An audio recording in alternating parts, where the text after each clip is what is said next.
Mercy Me is coming to Pittsburgh. The Together Again tour with Mercy Me, Crowder, and special guest Andrew Ripp.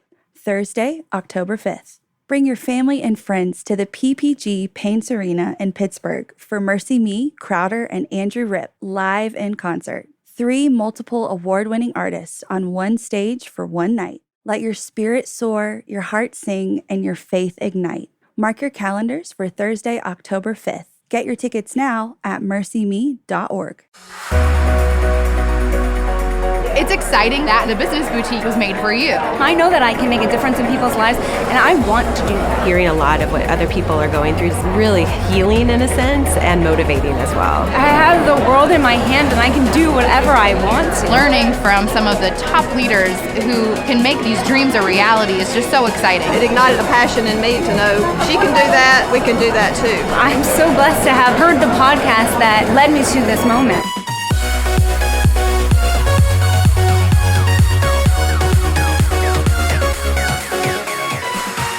Hey everyone, and welcome to the Business Boutique Podcast. I'm Christy Wright, and today we are talking about goals. Now, it's a new year, and along with it comes resolutions and a lot of people setting new goals.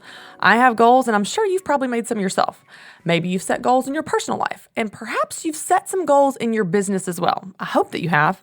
So today we're going to talk about how to take those goals and turn them into milestones that you can hit this year. Did you know that only 8% of people who make New Year's resolutions actually achieve them? That's why I want to teach you how to turn your resolutions into goals so that you can be accountable all year long. Now, it doesn't matter if you're a dreamer or a starter or a builder. This applies to you. I know in the last episode, we talked to the dreamers and we really focused on how to find your idea. And just as a refresher, let's talk about those 3 categories. Dreamers. This is for those of you listening that you want to do something, but you're not sure what. Maybe you have 5,000 ideas and you need help narrowing down, or maybe you're not sure even where to start. You don't know what your idea should be. For the dreamers, we're going to talk about how to set goals this year that will work for you. Also, I want to talk to the starters listening. That's for those of you that have something you're in the middle of getting off the ground, but you need a little help. And the builders, of course, if you're listening, this definitely applies to you. Builders are people that have a business for over a year and they want to grow it to the next level. Maybe you want to hire your first team member or you want to open a retail storefront. Regardless of the stage of business you're in, this episode is going to help you grow your business to the level that you want to by setting goals this year. And later on in the show, I'll be interviewing my friend Kelly Hancock. Kelly is a blogger, author, and speaker, and we're going to be talking with her later in the episode about how she achieves goals in her life, and certainly how she balances it all. She's working, being a mom to her 3 kids, she homeschools them, she's a wife, and she runs the craziness of her household. So we're going to talk to her about how she sets goals in the different areas of her life and makes those goals work for her. I'll also be answering some of your questions. But first, let's take a deep dive into goals. Now, if you guys have been listening to me for any amount of time, then you probably know I'm a big fan of self-improvement. I love new challenges. I love setting goals. I love hitting new milestones. So the new year is a fun time for me. I love anticipating the year ahead and all the things that I want to achieve and accomplish. The only thing is this. In January, most of us set New Year's resolutions and we get real excited for about 5 minutes and then we give up. You know the gyms are empty by March and people have given up on their New Year's resolutions so fast. But I've found in my life and in my experience that resolutions aren't the key to life change.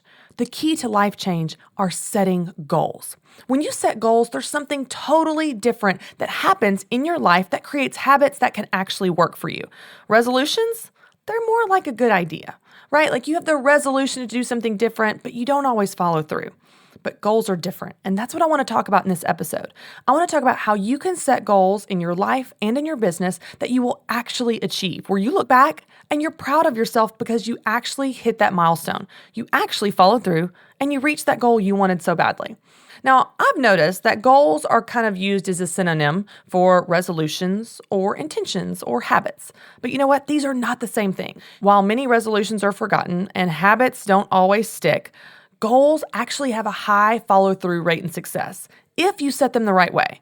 So I want to talk about some different attributes that make goals strong goals that'll work for you. Let's talk about the different qualities of goals.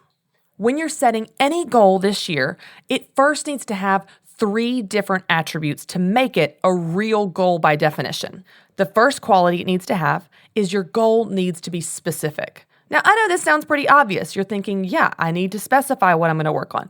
But so many people miss this. For example, I work with women that say things like, my goal for the year is to grow your business. Well, let's be honest, no, it's not. Okay, because that's not a goal. You may want to grow your business. You may have the dream to grow your business. You may wish and desire and hope to grow your business. But you don't have a goal to grow your business because that is not specific. So my next question for you is how? How do you want to grow your business? Are you going to increase orders? Are you going to hire team members? Do you want more Facebook likes or revenue or increase your personal income? There are many different ways that you can decide you want to add a specific quality to your goal. Your version of success is all that matters anyway. So it's up to you to choose how you want to grow this year. So when you're setting goals, you need to add a specific quality of how you want to grow. So for example, your goal would sound something like this. My goal is to grow my business by increasing orders this year. When you add increasing orders, you've now added the specific quality that you need to move one step closer to creating a goal. Now we've gotten specific, but we need to add a few more qualities. You also need to make sure that your goal is measurable. Because when you say something like, my goal for my business is to increase orders this year, you have no idea if you've hit that goal or not. You don't have a measurable attribute to your goal. That's why I want you to define how much. So once you've defined how you want to grow, now by how much. So in this example, if your goal is to grow your business, you would then add the specific quality of, I want to grow my business by increasing orders, and then you fill in the blank. By how much? So let's say 50%. You're moving one step closer to creating a goal. Your goal now sounds like, my goal is to grow my business this year by increasing my orders by 50%. Here's the best part about this. When you make your goal measurable, you're able to track your progress towards that goal. You're able to know if you're on track. It holds you accountable and then ultimately lets you know if you've achieved it. So for example, let's say in 2016, your business had 1,000 orders for the year. That means that your goal for 2017 is to have 1,500 orders for the year. What's so great about this is when you have the measurable attribute of your goal, you can break that down into monthly smaller goals or even weekly micro goals. You know, when you do the math, that you need to have about 125 orders per month for the year to reach your goal for 2017. And speaking of 2017, that brings me to the third quality that your goals need to have. They need to have a time limit. Now, in the example I just gave you, we used the year, but maybe you don't set a year-long goal. Maybe you just want to set a monthly goal or a 6-month goal. You might have long-term goals like 5-year goals.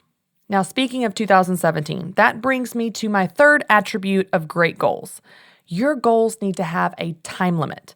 In the example I just gave you, we talked about using the entire year, but that's not always the case for your goals. You might have short-term goals, such as this week, this month, or 6 months from now. You might have a year-long goal or even longer-term goals like 3-year and 5-year goals. That's okay. But these attributes apply regardless of the time limit you put on them. You just need to have a time limit. When you have a time limit, it gives you a deadline to reach. You guys know that I'm a runner and I love to run, and I really can run most distances up to about a half marathon, but here's the key. I need to know what I'm working towards. I never just go out of the house and think, well, I'm just going to run and see what happens. I need to know, what is my goal I'm working towards? Is it 1 mile? Is it 3 miles? Is it going to be a longer run and I'm going to do 5 or 6 miles?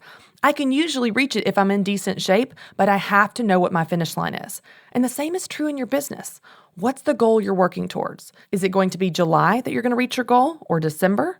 Maybe it's next year. You want to set a time limit for several reasons.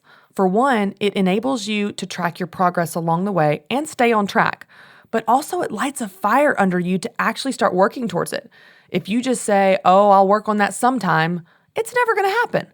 As we all know, there are 7 days in a week, and someday isn't one of them. So what's your deadline? What's your time limit for your goal? When you make your goal specific, measurable, and with a time limit, you have the 3 most important qualities that you need to have a goal that will work for you. So again, in this example, your dream or your wish to grow your business this year turns into a goal, and it sounds like this. My goal is to grow my business by increasing orders by 50% by December 31st.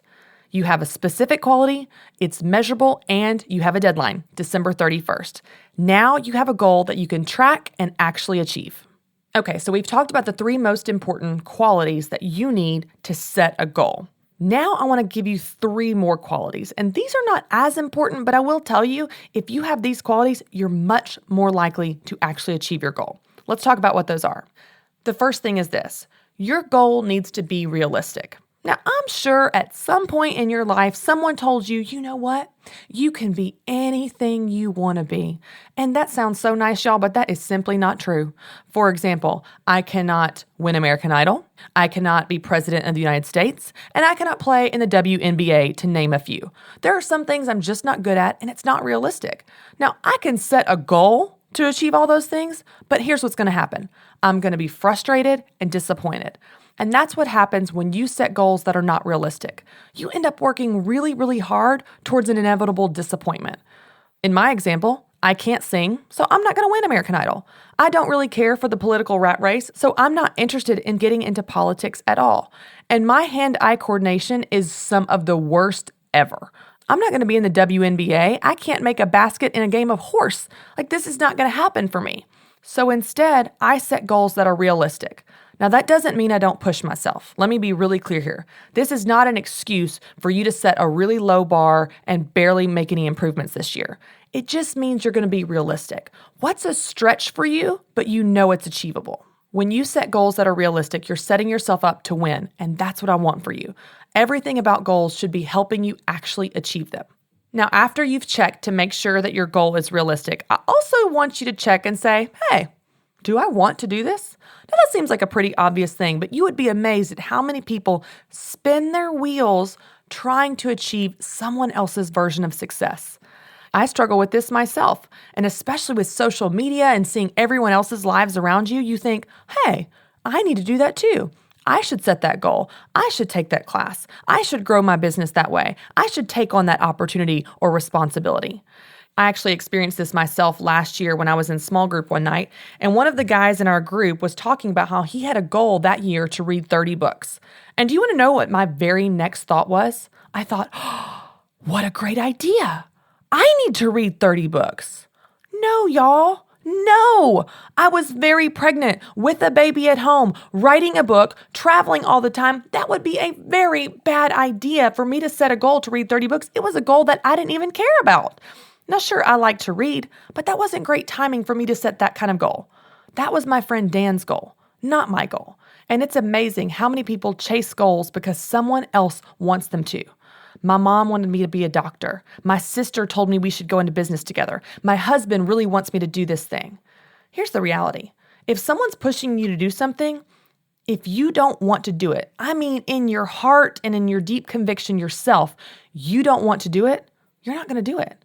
Because the truth is this, goals are hard. Change is hard. And if you don't want it bad enough, and if you're not willing to work hard enough, you're never going to achieve it. So as you set your goals this year, I just want to challenge you to look at them and make sure not only are they realistic, but make sure that they're yours. Make sure that you own them. They come from a place in your heart and your desires and things that you are willing to work hard for and you want them bad enough. When you have that, then you're much more likely to actually achieve them. And the last quality of strong goals is that you need to put them in writing. We've talked about how your goals need to be specific, measurable, and have a time limit. We've talked about how they need to be yours and they need to be realistic. But don't miss this last step. I want you to actually write them down. Now, I don't mean on your phone. You can put them on your phone if you want to, but I want you to take a pen or marker and paper and write them. Write them out. Put them on your mirror when you get ready in the morning. You can put them in your car to see when you're driving, or you can put them on your computer screen. I don't care where you put them. There's something really powerful about writing your goals down. When you take it outside of the battleground of your mind and all of your thoughts and doubt and negativity that can creep up or fear that can creep up, and you write it down on paper in your handwriting for you to look at every single day, there's a permanence to it. Do you know that research actually shows that we are more likely to reach our goals if we write them down? It creates a different level of ownership and accountability when you can actually see it. So even if your goal is specific and measurable and has a time limit, even if it's yours and it's realistic, don't just let it stay an idea in your head or dream in your heart. I want you to take a marker and write it down on a piece of paper. Make it real out there in the world for you to see and for others to see. And then I promise you, you're that much more likely to actually reach it this year. Okay, guys, so we have talked about how to set good, effective, strong goals. They need to be specific, measurable, and have a time limit. They need to be yours. They need to be realistic, and they need to be in writing. But here's the reality. Even if you set perfect goals that have all of these qualities and you are ready to tackle them this year, stuff's still going to come up. You're going to get busy. You're going to bump into challenges. Sometimes you're going to wake up and think, I just don't want to do the work. So that's why I want to spend a few minutes giving you some tips on how to keep yourself motivated and actually reach your goals. You may have them in writing and they may be staring you in the face in the mirror in the morning, but sometimes you might just not feel like it. So what do you do then? How do you stay on track and hit those milestones to get to where you want to be? Well, in my own life, there are 3 things that I do that help me stay motivated and help me stay on track with my goals. So I know we have a lot of lists for you in this episode, but let me give you 3 more things. If you're taking notes, you're going to want to write these down. These 3 things are quick tips that will help you stay on the right track. So let's look at each of them. The first thing I want you to do is just take the first step. Here's what I mean by that. When we set a big goal, it's very easy to look way far down the line and get very overwhelmed of everything it's going to require of us. I'll give you a quick example of working out. I like to work out and I want to work out. But sometimes I think about, oh my gosh, I'm going to have to set my alarm for 4 a.m. and then I'm going to have to get up and scramble around finding workout clothes. It's going to be cold outside and then I'm going to have to heat up my car and drive to the gym. There's probably a lot of traffic at 4 in the morning. And then I'm going to have to scramble around waiting on a treadmill. I dread everything involved in working out. So instead, I don't think about all that. All I do is take the first step. I think, I'm just going to put on my workout clothes. And here's what's interesting. When I just take the first step, when I put on my workout clothes, it immediately motivates me to take the second step, to grab my headphones, grab my water bottle. That motivates me to take the next step, to get my towel and get out the door. One thing after another. One tiny baby step at a time, I make my way to the gym and get to a workout. I never take that first step of putting on my workout clothes and then just go sit on the couch and eat popcorn. That just never happens because one step towards your goal will always motivate you to take the next step. So whatever your goal is, don't get overwhelmed by all of the things you're going to have to do to reach that goal. Just focus on the very first step to lead you in that direction. And then one tiny step at a time, you'll stay motivated along the way. And eventually, after a lot of little baby steps, you'll get there. Now, my second tip for you is kind of similar to the first. I just talked about how easy it is to get overwhelmed with your goal, but one of the things that I've noticed in my life is that I tend to anticipate the sacrifice. Of course, anytime we set a goal, we're trying to make a change. And reaching goals is hard because change is hard. It always is going to require some level of sacrifice from us. But we end up making it more difficult on ourselves to reach the goal because we spend all this time anticipating the sacrifice. We anticipate how hard it's going to be, how tired we're going to be, how much work it's going to take, and on and on and on. When we spend all this time anticipating the sacrifice, of course we get burned out before we even do one single thing about it. So instead, I want you to do something different. Instead of anticipating the sacrifice and how hard it's going to be, I want you to anticipate the reward. What great things are going to come of this? Why did you set the goal in the first place? Imagine how proud you'll be afterwards, how fulfilled or satisfied you'll be afterwards. Let's say, for example, that you have a goal in your business to set up your email capture. If you've been listening to the podcast for a while, you know that we talk about the importance of growing your email list. Now, to a business that doesn't have an email list or even a website, this can seem really daunting. It would be easy to sit there behind your computer and have the goal to start to work on it, but then you think, I don't know what I'm doing. What program do I use? What software do I use? What would I use as my asset? What do I use as my carrot? How do I even know what my customers want from me? I don't know how to build it, and on and on and on. And you sit there and instead you just decide to scroll through Facebook and see what your friends are up to, never making any progress towards your goal. So instead of anticipating the sacrifice and how hard it's going to be, I want you to anticipate the reward. Think about how great you're going to feel when those email addresses start rolling in. Think about how awesome it is that once you build this thing, it can live for a really long time. You're going to get a return on your investment of time for months, maybe years to come. All you have to do is build it just this once. Then you're growing your email list. And as we know, your email list is where most of your sales are going to come from. You're able to increase your bottom line. You're going to bring home bigger paychecks potentially because you reached this goal. So instead of sitting behind your computer overwhelmed before you even get started on creating an email capture system for your business, I want you to anticipate the reward.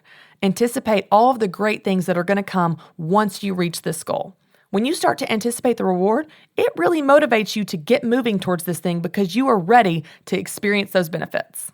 Okay, so if you're tracking with me on this list, the first tip is that you're going to take the first step towards your goal. The second tip for you is that you're going to anticipate the reward. And the third tip for you is pretty simple. I want you to set yourself up to win. Here's what I mean by that. Let's say, for example, it's a new year and you've got some goals to get in shape and start eating healthier. That's a pretty common thing people like to do in January every single year, myself included, especially with having a baby last year. One of the first things that nutritionists and personal trainers will tell you to do is clean out your pantry. If you want to eat healthier, then clean out your pantry. Make it easy on yourself to eat healthy because when you go to the refrigerator or the pantry, the first thing you see are healthy options. If you're trying to lose weight or get in shape or even just eat healthier, it's not a good idea to have a pantry stocked full of cookies and candy or a freezer full of ice cream. That would be tempting for anyone. Don't set yourself up to fail or be tempted. Instead, set yourself up to win. Make healthy options the very first thing you see. And the same is true in your business. If you want to work on your business more, what can you do to set yourself up to win? Maybe you spend a few days organizing your workspace. Maybe you add some new lamps or lighting, put some great music in there, make it a place that you want to go to. When you want to go there, then you're setting yourself up to win so that you can actually work more, which is part of your goal. Whatever your goal is, there are things you can do ahead of time to set yourself up to win. If I'm going to work out in the morning, I take one tiny step of setting my clothes out the night before. Then the next morning, I'm not scrambling around in the dark trying to find what to wear. If you take these tiny steps and set yourself up to win, then you're more likely to actually win. Okay, so I know we've covered a lot, but let's recap what we've covered in this episode. We've talked a lot about goals and the qualities they need to have and how to actually achieve them. But I'll tell you guys, I love setting goals, and there's no better time to talk about it than January of a brand new year. So let's recap the 3 lists I've given you. List number 1, the 3 most important qualities that goals need to have that make them a goal. Number 1, it needs to be specific. Number 2, it needs to be measurable. And number 3, it needs to have a time limit. When you have those 3 qualities, it is by definition a goal. Now, my second list for you are 3 more qualities that goals need to have to be powerful goals. First, your goals need to be realistic. Second, they need to be yours. And third, your goals need to be in writing. Now that we've covered 6 qualities of powerful goals, I also gave you 3 tricks to stay motivated towards reaching your goals. The first one, just take the first step. The second tip is to anticipate the reward. And the third tip is to set yourself up to win ahead of time. When you do these 3 things, you're much more likely to actually achieve your goals and stay motivated for the entire year. Now, setting goals applies to all of you listening out there, regardless of your stage of business or stage of life. For those of you dreaming and hoping to find your idea this year or hoping to get your business off the ground, I have great news for you. This spring, I'm launching a brand new digital mentoring group just for you. Our last group had dreamers, starters, and builders, but this spring, I'm only working with the dreamers, and I'm making you a promise. In 9 weeks of coaching with me, we're going to find your idea and launch your business. So if you have a goal for 2017 to get your business off the ground, there is no better way to do that than to join this group. I'm going to answer your questions and we're going to work through your ideas in real time. You're going to get a personalized business plan, weekly homework, real conversation with a tight-knit group of women in the same stage you are, and of course, direct coaching from me. And the best part is by the end of 9 weeks, your business will be up and running. And right now, I have a great deal just for you, my podcast listeners. If you sign up for digital mentoring using the code BBWright, you're going to receive the DISC assessment for free. Now, y'all, the DISC personality assessment is an unbelievable tool. We actually use it here at my office at Ramsey Solutions for every one of our 600 team members.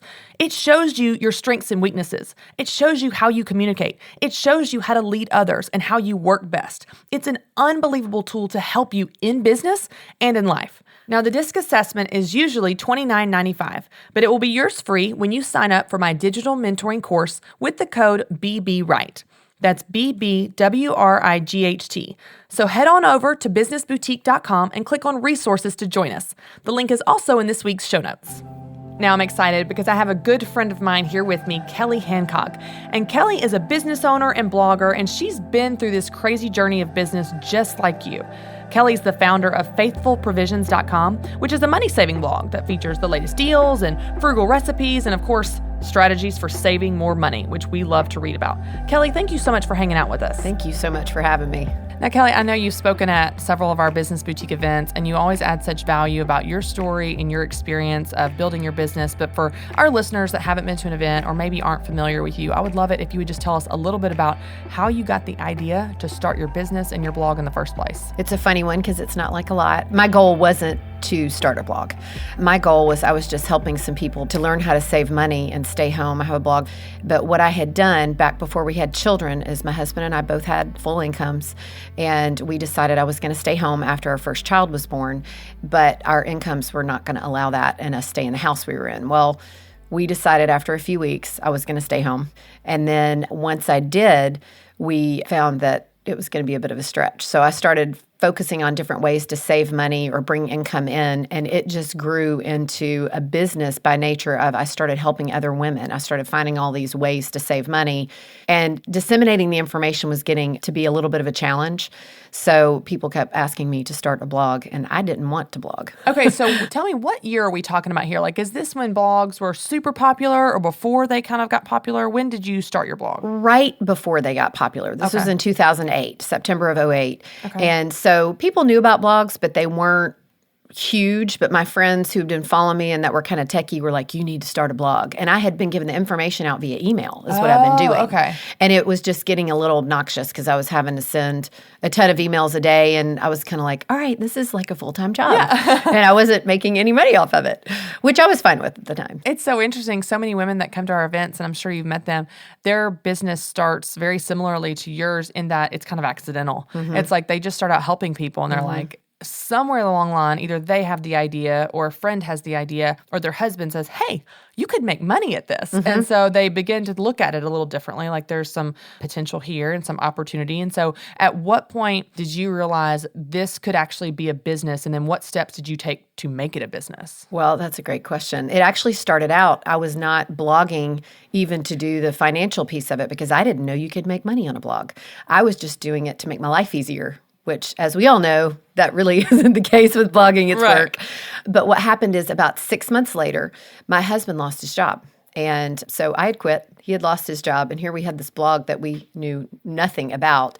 And it was the Lord's provision. It really was, because the day he lost his job, we ended up getting emails at people asking me to speak locally and pay me. And I had been speaking, but I had never been paid to speak. Mm-hmm. But then we started getting help, people showing me how, this is how you monetize a blog and this is what you do. And then over the course of the next 7 years, kind of fumbled my way through and learned how to make money on it, which was wonderful. But we actually made more money blogging the first year than my husband had been making in his old job. Oh, wow. That's incredible. Which was unbelievable, yeah. Our goal wasn't to make money blogging. I loved trying to help people, and then we had to turn it into a business by nature of necessity. But I love that example because your focus from the beginning was just helping people, and that's the best businesses, what they are. They're all about just helping people, and then as you added some structure and it began to make you money, like you obviously scaled as needed. And as you're aware, we're talking about goals this episode, and you've talked about some of your goals for the business as you started out, once you started to realize it could be a business.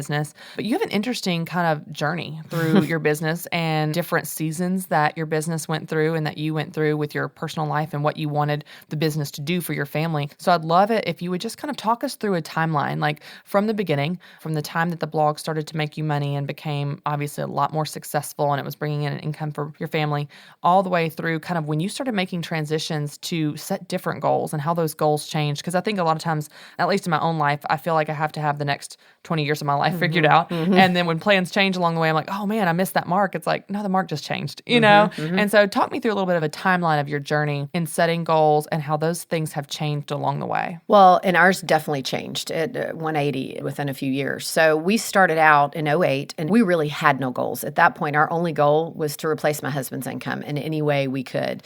What that ended up looking like for me for a few years was waking up at 5 a.m. and working until about midnight because I had no parameters, no discipline in I'm really not making any more money working this many hours, but it took me a while to see that. So I was just burning it at both ends and probably could have made a lot more if I'd had more goals and been strategic. So I did that for a few years and we started increasing our income. And then my husband got offered a position in a field that he really wanted to be in. And he loved what he was doing with me, but he wanted to do his own thing. So he went and did that, which was great for him. But for me, it ended up putting a little more of the workload. And we were going into a new season. Our kids were starting to get older. It's true when they say you're never going to have more time when you have kids. You think, oh, when they get a little older, I'll have a little more time. And that's what I kept thinking. And as I realized as they were getting older, I was actually getting less time. So I knew something was going to have to change. And that's when we did a big reevaluation and said, okay, what are our goals? Like, what do we want moving forward? And at that point, the blog wasn't a necessity for our income. So it allowed me to kind of step back and say, all right, what do we want to do with it? Because I loved what I was doing. I was just finding I didn't have as much time, but I also didn't need it as a full-time income. So at that point, what we did is I hired a few girls on to help me out, and they took on the bulk of the work, which allowed me to step back. We started homeschooling our children, and that took up a lot more time as well. So I just didn't have as many hours to put towards it. And so we were still making an income, which was great, and I wasn't having to be as involved. And then as the years went by, those girls went on to do other things. And it was at a point where we were being asked to do things. I was asked to go on a speaking tour and do more things that were going to pull me away from home. And that was when my husband and I just really had this meeting. We sat down and said, okay, what do we really want with this? Because it's wonderful, but it's starting to consume me. My health was bad. I was starting to get sick all the time. I wasn't a fun person to be around when I wasn't working. You know, I felt like I was chained to my computer. Everything was about the blog, everything. And I wasn't happy.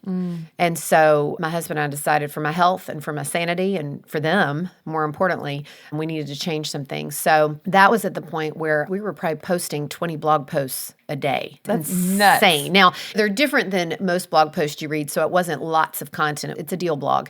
So we were posting deals, but, you know, they still take a little time and you got to find the deals and all that. There's a lot of research behind it. So it was still taking up a lot of time, but we went from 20 to about 4 a day. And then I went from 4 a day and have slowly backed down to about 4 a month. So I love doing it and I love teaching women, but I also have started to learn is while I do like to get the information out, I much prefer to be face-to-face. And right now, at the juncture I'm in, as my kids have started to get older, we adopted a couple of years ago, so I started over again. So I have an 11-year-old, an 8-year-old, and now a 2-year-old. Oh, wow. It just really kind of changed our goals. And so what we found, we had someone that told us, where's your sweet spot? And for us, the sweet spot was I needed to be healthy. I needed to enjoy it. My goal was to be home and to homeschool our kids, and it was pulling me away from that. And so we reassessed and decided that that was not going to be much of an income source for us. I was going to do it as I was able and as I enjoyed it. Was that hard to have that conversation where you'd worked so hard, running so fast to build this business, and the business was birthed out of necessity, right? Like for you to go home, and then especially when your husband lost his job. And I think in life, it's so easy to start running in one direction so fast because of a reason. And then you keep running in that direction, even if that reason has changed, right? Like it was going to be your income and you needed it at that time, but you're still running so fast and you didn't need it. So tell me, what was that like to sit down and have this like aha moment or this come to terms realization where not only do we not need it, but you don't even want that. It's not what you desired for your family anymore. That has been the biggest struggle because it was like having a fourth baby. I mean, Yeah. I can't even count how many hours and how much energy, and I loved it. And there's lots of great content, and I feel like I did things that woke me up and revived me, but it also wore me out. Right. And as our seasons changed, my desires for how I wanted to do it changed. And so it has been really hard because, you know, as you enter different seasons, you want and you need different things. So it has really been hard. And also the industry itself has changed. Sure. And what I found for me to keep up with what I needed to do to make it successful and make it worth my time. And, you know, my time management's huge for me and goal setting, making sure I'm doing it for the right reasons. What I started noticing is that in order for me to stay relevant, I needed to do a lot more training and stay up on things. And I didn't even have time to do that, much less what I needed to do. So it's still an ongoing battle with every day of, oh, I love it, I don't want to give it up, to can I really keep doing it with My heart's kind of being pulled over here a little bit more, but I still love it. What I have to go back to is what we're talking about here. What are my goals? What do I really want to? And that's what I have to say. I can't let my heart pull me. It's put me in a different season. That's what it was for then. Right. But now maybe that's not what it's for. Right. And so it's coming to terms with maybe it's completely different now. Right. It's right. not And what I letting thought go it of that. was. Yeah. Right. And it's not that a dream is dying, but maybe the dream is changing, like you're saying, just being in a different season.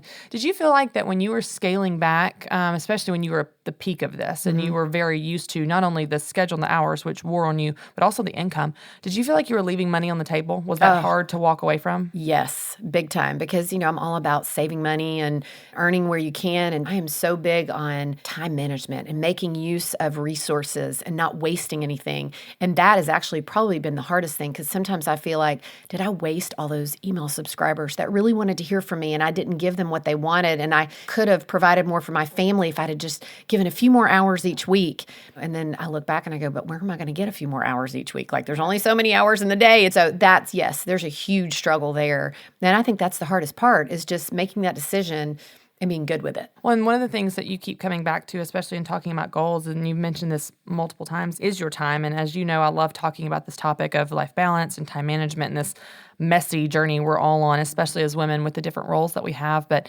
time is the most limited resource we have. We can get more of anything in this world except time. We all get the exact same 24 hours a day. And because it's the most limited, in my opinion, it's the most valuable. You can't get more of it.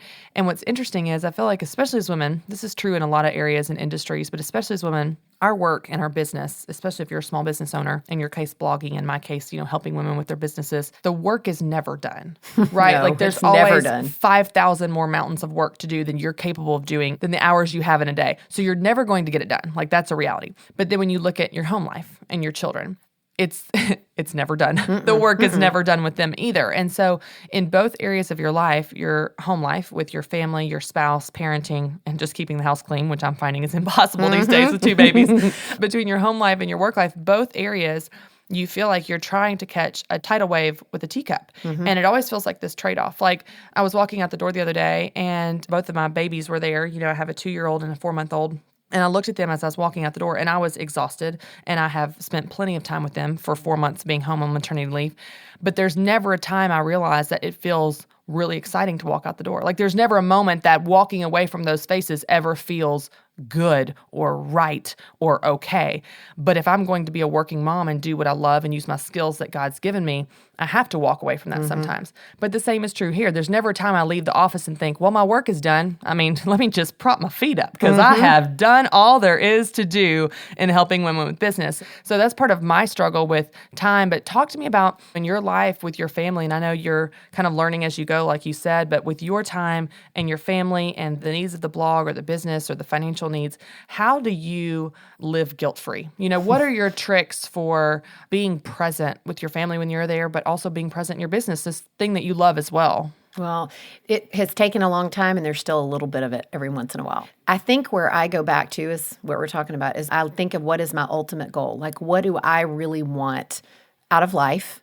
What do I want out of what I'm doing every day? And what is it I'm striving for? And for me, at the season I'm in, my goal is to be with my kids and homeschool right now. And that's what my goal is. And every time I start to feel guilty, you know what? I let that opportunity pass and I should have monetized it and I should have done this. And I go, but you know what? That's just not where I am right now. Right. And I have to say that. Or, I leave for something and go do something else, like the business boutique. I mean, I love teaching those breakouts. I came home, my husband was like, you were glowing. I was like, I know, I just love, that's like my bread and butter. That's what I love to do. But there was that guilt as I walked out the door. Sure. Oh, I shouldn't. He's like, why are you feeling guilty? You're with him all day long every day. I was like, I don't know. This is insane. Right. So I think there's always going to be guilt, right? No matter which angle you go from. But I think it's realizing that guilt doesn't come from the Lord either. Right, absolutely. He doesn't put that there. Because I always tell people, I say, what I've learned is the enemy, if he can't make you do something bad, what he does is he keeps you busy. Absolutely. And he makes you forget all the promises of the Lord and make you feel guilty, make you feel oppressed. And that, for me, is what kind of frees me, is to go, you know what? The Lord, even if I make the wrong decision, he's going to bless because he loves me. and he's going to maybe self-correct me, but I'm not going to let that guilt hang over me and make me not enjoy life. Right, absolutely. We actually, in a previous episode, interviewed Meg Meeker, and we talked about this whole idea of life balance. And one of the things that I told her that I learned, actually, in coming back to work after having my first son, Carter, was I was dropping him off at daycare, which for all the moms listening that have ever dropped their child off at daycare, especially for the first time, it is traumatic. I will never forget the first time I dropped mine off. Tears. Yes. And I was driving away from daycare, and of course, I was just imagining all the terrible things that were going to happen that day to my son, who's 3 months old and does nothing but eat and sleep. And I was thinking, what if he needs me? What if he's scared? What if he's sad? What if he cries? What if they ignore him? On and on and on. And in that moment, I felt God speak to me as I was driving from his daycare to the office, which is approximately 1/10 of a mile. And I felt God say, Christy, I want you to remember that what you're doing is important. And I felt God talking about what I was driving to. And it really changed my paradigm, Kelly, because instead of always focusing on what I was leaving behind, which I think as women we do all the time, looking at the faces of my children when I walk out the door or looking at the pile on my desk when I leave the office, we're always focusing on what we're leaving behind. It was changing my focus on the importance of what I was driving to. And so what's so great about this idea is it goes both ways. So when I'm driving to the office, I can think, what I'm doing here is important. It matters that I use the skills and the gifts God's given me. He's called me to this thing, and so I can be fully present here. But that's also true when I leave work. I can shut it down and close my computer and lay my phone down or turn it off and be fully present at home when I'm at home because being a mom is important. It's really the difference of looking through the front windshield of your car versus the rearview mirror, always guilty of what you're leaving behind because we're always leaving something behind. Yeah. And with time being finite, there's always a trade-off. When you say yes to one thing, you're saying no to something else. And so I think that's just such a good encouragement to hear from someone like you that's experienced, this success, but also made some really tough choices to make your goals and priorities first and foremost in your family's life and actually allocate time to them. They're not just an idea you write on a sticky note and you forget about. Like you've actually implemented them and you honored them by giving them your time and making them a priority. And I think, as women, especially women in business, that's really hard to do. Well, it is. And here's the other thing to remember that I think is so important is, if he's our sovereign Lord and we believe that he is in everything and his timing is perfect, if this isn't my season right now, but I love doing it, I may have another season later, and I don't need to worry about losing all those subscribers or the readership or my Google rank or all those things because you know what? Just like all these things came out of the blue and they were totally a gift from him when Faithful Provisions was birthed and became our income, it will happen again. Right. And that's why I think it's so important to journal and record your journeys and what the Lord has done and write down all the promises he's made you and all the gifts he's given you because for me, what Bradford, my husband, and I do is when we get in those places and go, well, what if? And we go, okay, let's go back and look. Remember when you lost your job? He provided in the most amazing, creative way that I would have never, ever said. Because I remember when we first started the blog, people would go, you're living off a blog? How are you doing? I mean, if I had to tell you how many conversations. Oh, his friends and probably people who knew him were, I'm sure behind us, they were like, what are they thinking? Yeah, right. Why is he not going back to work? How are they going to make an income on that? And you just have to go with where the Lord sends you and you got to be obedient and listen to what he calls. And I loved what I was doing. And there was a part of me that was like, I'm making the wrong decision. What am I doing? But I just felt the Lord say, this is not your season. And I think it's very hard to let go of things. And, obviously the scripture even talks about seasons. I was actually reading that just this morning in my quiet time of there is a season for everything under the sun. And for me, I don't want it to be a season. I want it to be forever. I want everything in my life to be forever and never end any relationship or any activity. Yeah. And, Meg Meeker actually talked about that in our episode on life balance. She said, so many women put so much pressure on themselves to do so many things. She goes, pick a couple things. And I love it. In your example, Kelly, you said, okay, here's what I'm going to do. I want to homeschool my kids. I want to be home with them. These are the few things I'm going to do, and I'm going to do them well and not put pressure on myself to do all these things. One of the things that I struggle with, the season of life that I'm in, is travel because I have young kids and I travel a lot with my job. And the thing that I remind myself is this is a priority, traveling with my job, but also being with my kids. And that is the thing that I'm doing good for the family? And I think there are things that you're doing that are good for the family, even if it doesn't seem like it. Me using my gifts, me modeling for my children what a woman and her strengths looks like is going to be a positive thing for them in their view of women. Me being raised by a single mom using her gifts was a positive thing for me. Many people would look at how I was raised and think, oh my gosh, she took you to the cake shop at 4 a.m. How harmed, you're so mistreated, this is not a Pinterest perfect childhood. It's like, oh my gosh, but you were loved. That's the thing that made me. It taught me work ethic and character and perseverance and persistence, and it taught me life skills that are invaluable. And so I think so often we look at this Pinterest perfect perfect world and think it has to look a certain way. Our kids have to all have monogram smock dresses, and we have to have a matching belt and a matching purse with perfect hair and perfect, it's just so crazy because often the things that we think are harming our kids or the things that we think are setbacks are actually setting them up to win. And I think comparison, we know this, comparison kills. It just, when you're always looking at what everybody else is doing, you're not doing what God has for you. Right. You're doing what God has for somebody else, or you're wanting what God has for somebody else. And I look at that and I hate that we, especially as women, feel that we have to, I need to be doing what she's doing, but God's written a story for everybody that's completely different. Right. And, another thing, you brought up what your mom did. This is a discussion my husband and I have been having a lot lately is how are we going to raise our children the way we want? Some days he comes home and I'm like, I feel like I have said the same thing over and over and over for the last week. They're still not doing this or they're not doing that, or, we want this type of character to show up in them. And one of the things we have realized, and I've seen it over and over in different sermons and podcasts I've listened to, is modeling. What our children and what we all are both spoken to our heart. The best way to speak to our hearts is to see it modeled. Right. And all through the Bible, the Lord gave us all these examples and parables of modeling what things look like and having a role model and having someone to say, we've been reading through George Washington and Dietrich Bonhoeffer and some of those with the kids and showing this is what character is. And this is why.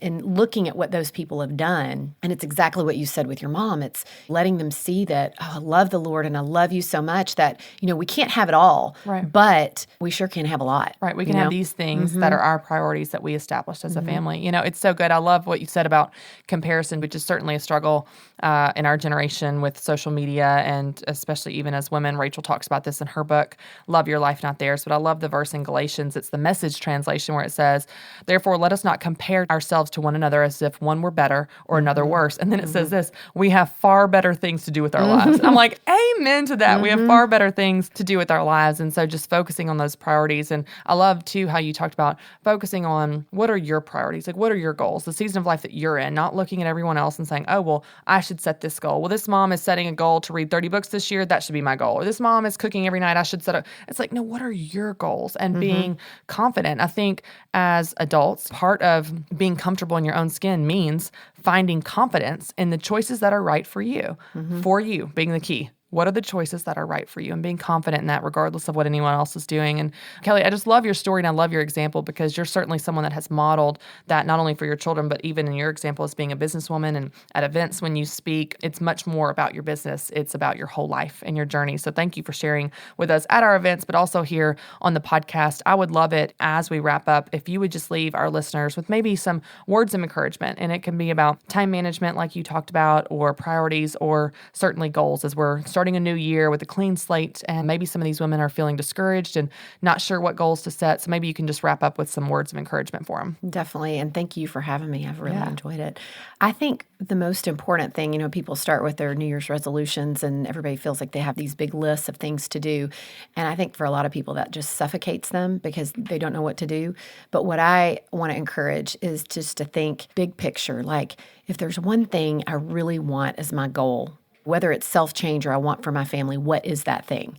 And what can I do in my life to get to that place? So for me, like I've had a word every year. And so my word 2 years ago was joy. It was when I was going through the transition of the blog and I've realized I had no joy. And so that whole year I was doing everything I could to be joyful. Then last year it was relationships and I dove into that. And this year, I'm scared to say it's obedience. The Lord has said, you're going to get what you asked for. Yeah, I'm going to get what I asked for. And then every decision, every appointment, every business goal I make, for me, it's, am I being obedient to what God wants me to do right now? That's good. And I think that's important, is not to get too stuck in the details, but to remember that the Lord works it all out, and to not get too anxious, but to say, you know what does God really want for me? And to seek that from Him and to be okay with it. That's good. That's such a good word to end on. And I love that example where you really zoom out of the picture of the daily details of our own lives. Oh, what should I do? Me. We're so self-focused. Even if we want to serve others, it's what should I do? I'm the hero. I'm the Mother Teresa of the world. Think, how would the world spin without Christy Wright in it, right? Like we just think we have to do it all. But I love how you zoom out and say, you know what does God have for me? And that may be far less than the pressure you put on yourself, in fact. It usually is. Maybe this year, instead of creating a to-do list, it should be an un-to-do list. Like let's write down some things we're not going to do and step back, like you said in your example. But Kelly, this has been so helpful. And I know I've learned learned a lot from you and always do. Your examples with blogging, but also just your story of how you built your business and then scaled it back to be exactly what you want it to be. So thanks so much for being here. Thank you for having me. I appreciate it. Okay, now 2 episodes ago, we talked about how to make the most of social media and how to turn fans and followers into customers. It features a great interview with my friend and social media expert, Amy Porterfield. Amy shares the 3 most common mistakes she sees business owners make when it comes to social media in their business. If you didn't get a chance to listen to that episode, go back and check it out. But after that episode, you guys still had questions, so I want to take a second to answer some of those. Our first question comes from Mikkel from our show notes from the episode. She starts by saying, I love this advice. The notion of serving my customers through social media gives me an entirely different perspective. I've been so put off by committing to using social media for my business because of the time commitment. It feels like another job in itself to find or create content, to engage my audience, to plan strategies, etc. So my question is this: how on earth do I get control of that while making products and running the rest of my business? What does successful social media marketing look like day to day? Mikkel, that is a great question. I'll tell you, the key to making your social media work for you and not take over your life is to schedule it. Now, most people are used to using social media in real time. We post our dinner when we're sitting down at the dinner table, or we post a funny picture of our child when they're making a funny face. We're very used to social media only being in real time. And while that's great, and you can do that if you want to, for your business, I find you can be the most successful when you schedule it. So I would encourage you once a week to carve out an hour or 2 hours to plan your entire week of social media for the following week. What you can do is map out all of your content, any quotes or links or articles that you want to share, any photos that you want to share. Map all of that out, and then you can schedule it. There's a scheduling feature in Facebook, or you can use things like TweetDeck or Hootsuite to schedule things there as well. Most social media platforms allow you to schedule in some capacity, and I promise you, if you set it and forget it, it's so much more beneficial because your social media presence keeps going even though you aren't actually working on it. You're keeping up with your business day to day, just like you said. So the best advice I can give you for maintaining a social media presence while maintaining your business is to schedule your social media in advance. That's a great question, and I hope that helps. All right, our next question comes from Carrie, and Carrie said, I learned that business and personal should be separated into separate Facebook accounts. How do I get my friend and family followers to my business page? Is there a way to clearly link them? Thanks for your podcast. Well, thank you, Carrie, for listening. Now, I'll tell you, it doesn't have to be that complicated. You obviously can have your business Facebook page promoted and featured on your personal page by pinning a post at the top, and you can have a link in your About section. Of course, you can always share things on your personal page from your business page, which would link back to that very clearly. But the best way to get people to go to your business page is make it a party. Make your business page the fun page. Post great features and articles and content, post contests and coupons and giveaway, post all types of exciting stuff on your business page, and that will draw people over there. Hopefully, not only your friends and family members, but people in the white space as well. People that don't know who you are, and they're introduced to you because you have such great content on your business Facebook page. That's a great question, and I hope that helps. Our next question comes from Katharina, and I love this question. She said, I found the podcast really inspiring and practical. Thank you. Well, thank you, Katharina.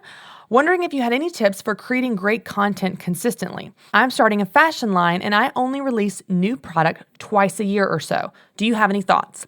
Here's what I would do if I were you, Katharina. You don't only have to post content about your new product line. In fact, you could post content about anything having to do with fashion or clothing. For example, right now in my closet, I have so many clothes that I never wear. I never touch. They're old. And I'll have a confession moment. I literally have a sweater in there from my junior year of college. That was a long time ago for me, Katharina. You could have content about how to purge clothes from your closet, how to make room for new clothes, how to repurpose your old clothes, how to give old outfits a new twist or new spunk, or how to make things from the winter last you into the summer.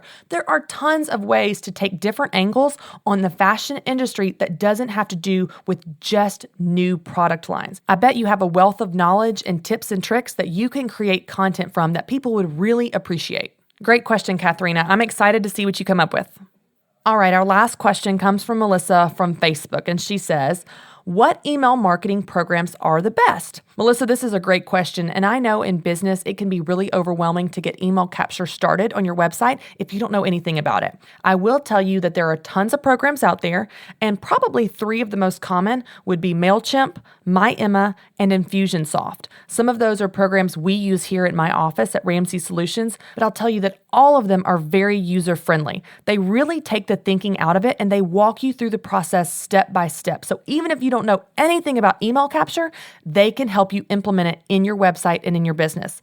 So what I would encourage you to do would be just do a little research. Maybe test some of those out and play around with them. See which one seems like the best fit. The one that comes easiest to you will be the one you're most likely to use and be successful with.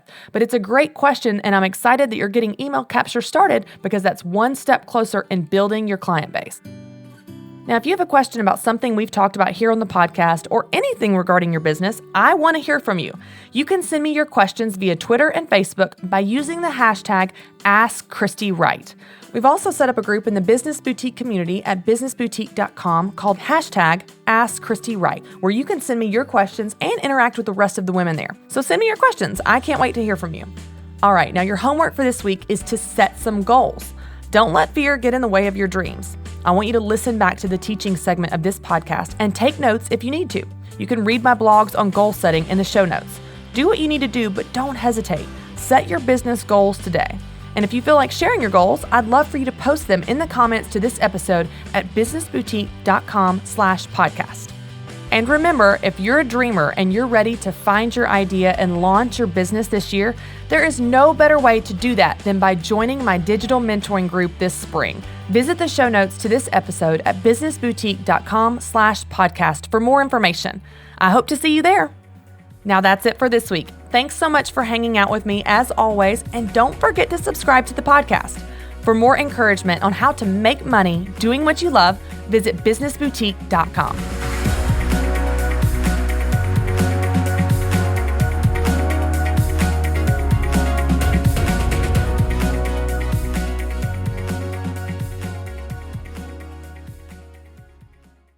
Mercy Me is coming to Pittsburgh. The Together Again tour with Mercy Me, Crowder, and special guest Andrew Rip, Thursday, October 5th. Bring your family and friends to the PPG Paints Arena in Pittsburgh for Mercy Me, Crowder, and Andrew Rip live in concert. 3 multiple award-winning artists on one stage for one night. Let your spirit soar, your heart sing, and your faith ignite. Mark your calendars for Thursday, October 5th. Get your tickets now at mercyme.org.